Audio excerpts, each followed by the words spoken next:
देश की आर्थिक राजधानी मुंबई में ग्लोबल फिनटेक फेस्ट का वित्त मंत्री निर्मला सीतारमण ने उद्घाटन किया।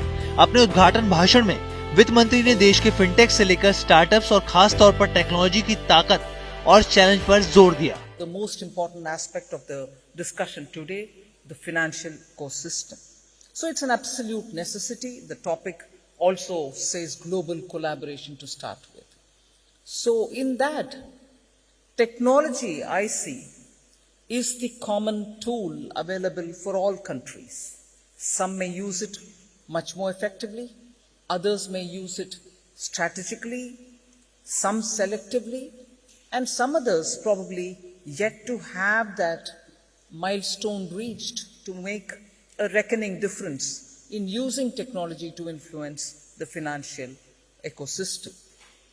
So in this process, when technology itself is rapidly evolving, with different countries possessing different capabilities in dealing with technology and using technology, what is the biggest challenge and what is more relevant is to build a responsible financial ecosystem. इस मौके पर वित्त मंत्री ने financial ecosystem पर भी बात की।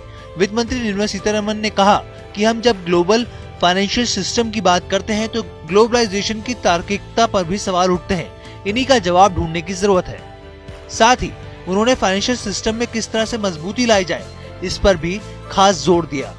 The threats to a responsible financial global ecosystem and the global challenges, therefore, build a responsible financial system, financial ecosystem. But what are the threats?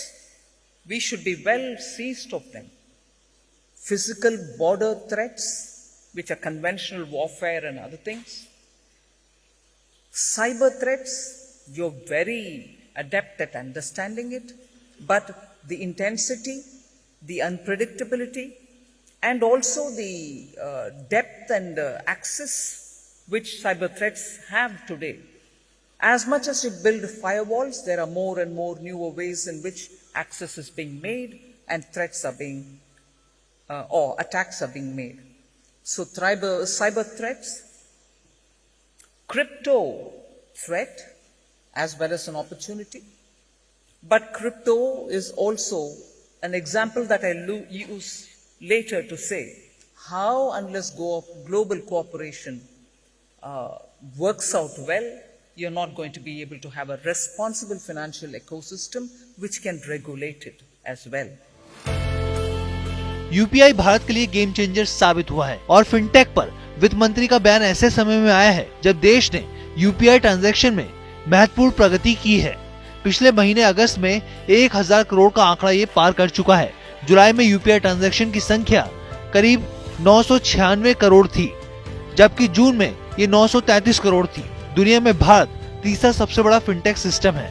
मौजूदा वक्त में देश में करीब 9000 से ज्यादा फिनटेक हैं और ऐसे में 5 ट्रिलियन इकोनॉमी में फिनटेक की कितनी अहम भूमिका होगी ये भी हम जान लेते हैं। भारत की जो फिनटेक की स्टोरी है वो यूपीआई की कहानी है, बीबीपीएस की कहानी है, रुपे की कहानी है। जिस स्केल पे ये फिनटेक टेक्नोलॉजीज इंडिया में डिप्लॉय हुए हैं वो कहीं दुनिया में इस टाइम नहीं हो रहा। यूपीआई ने तो इतनी ख्याति प्राप्त कर ली है कि G20 में इस बार उसको शोकेस किया गया था। ये टेक्नोलॉजीज हम ग्लोबली एक्सपोर्ट कर रहे हैं, पर भारत में अभी ये जो अडॉप्शन है उसका पहला ही फेज हुआ है। जब अगले 10 करोड़ 20 करोड़ लोग ये टेक्नोलॉजीज अडॉप्ट करेंगे तो जो इकोनॉमी में बढ़त होगी उसका अंदाजा लगाना बहुत मुश्किल है। इंडिया की 5 ट्रिलियन की इकोनॉमी बनाने में फिनटेक का बहुत बड़ा योगदान रहने वाला है। जब लोग ये प्रोडक्ट्स यूज करेंगे, इन प्रोडक्ट्स में भी इनोवेशन करने का और बहुत स्कोप बनेगा।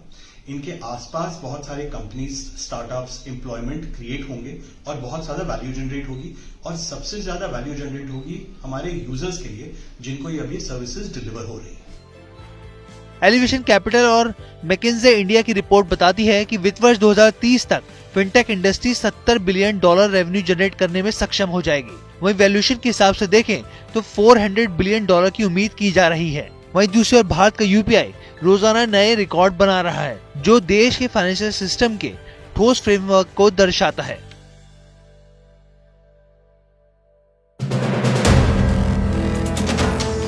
वीडियो पसंद आया तो हमें लाइक, कमेंट, शेयर और सब्सक्राइब जरूर करें।